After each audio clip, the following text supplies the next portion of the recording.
জাপিপুশ থেকে একটা মুড়ি মশলা আনছিলাম, তো এটা একেবারেই শেষের দিকে, তো ভাবলাম যে ওনাদের একটা রিভিউ দেই, যেহেতু এটা অনেক জোস একটা জিনিস।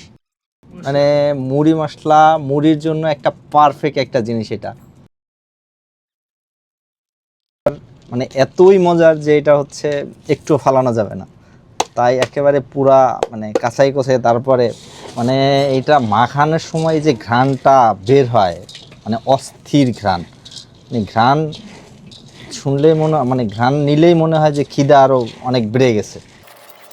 আর কালারটা কি হয়েছে, অস্থির কালার।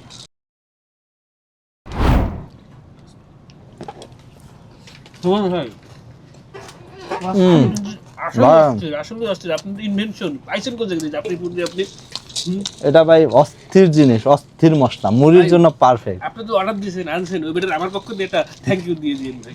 আচ্ছা আচ্ছা, মানে কেমন ঘ্রাণটা কেমন ভাই? অস্থির ঘ্রাণ না? টেস্ট অস্থির, গ্রাম তো অস্থির, টেস্ট অস্থির ভাই দেখবেন আর কত, এই মুড়ি মশলা আপনারাও নেন আর ফ্যামিলির সাথে এনজয় করেন, ফ্যামিলির সাথে পার্টি দেন, মুড়ি পার্টি দেন।